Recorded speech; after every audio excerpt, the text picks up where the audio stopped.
To enter the BIOS, or Basic Input-Output System, on the microcloud 5037, hold down the Delete key before the operating system starts.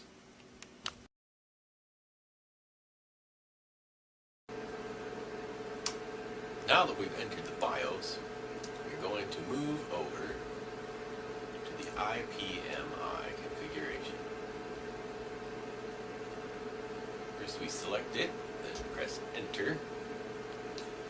Next we're going to go to the Set LAN configuration.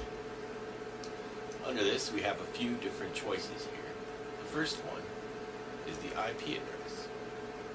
We're going to change it from dynamic host protocol to static and enter our own ISP address.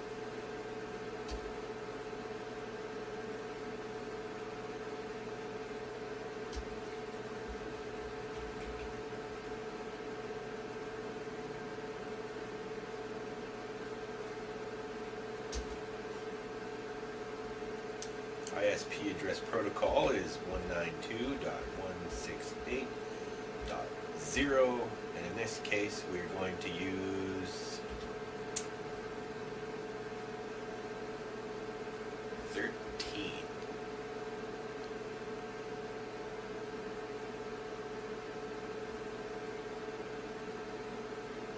No, that's not right. That's the one that we're going to use for our LAN connection. We'll use 113, because that one is not used. Next, we need to use our subnet mask, which is 255.255.255.0, and that should fulfill all the requirements for programming our IPMI. Next, we want to press F10 to save.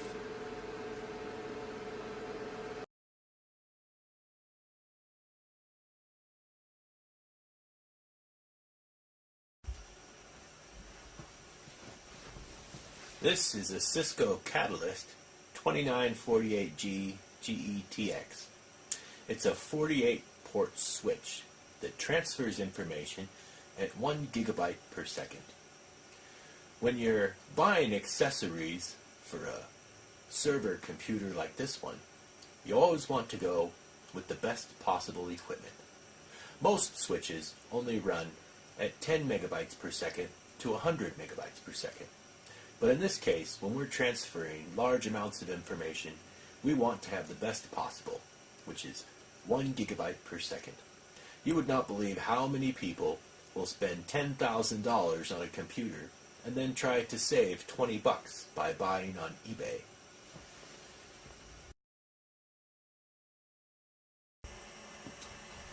To start with, we're going to plug in the RJ45 plug on the console cable into the console port, which is labeled on the switch. Next, we're going to take the console plug and plug it into the console port on the KVM cable, which looks like the VGA, but it is the opposite.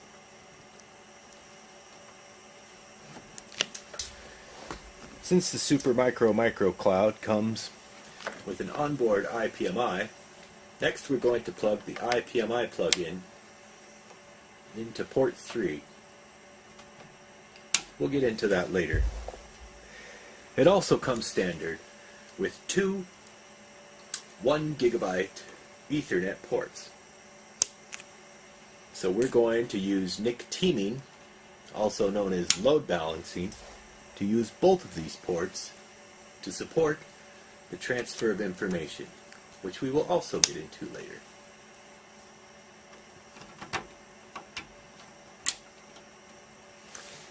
The router is going to be placed close to the server, so as you can see, I've used 6-inch cables here.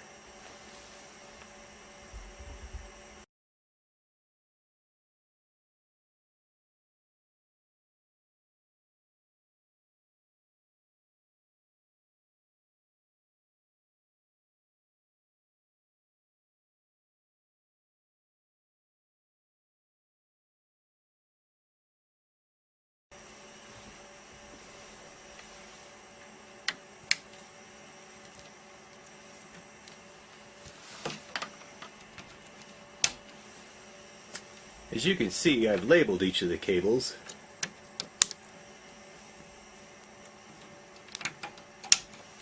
With the corresponding number to the node for easy identification once the server is fully assembled.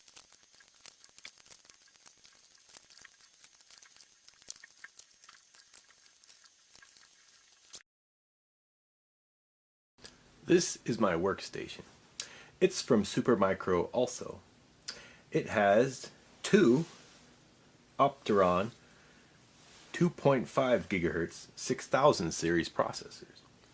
It also has 256 gigabytes of RAM, as well as an NVIDIA desk side, which consists of a Quadro K5000 as well as a Tesla K20, which produced 9 gigabytes of video power, as well as having 4032 CUDA cores.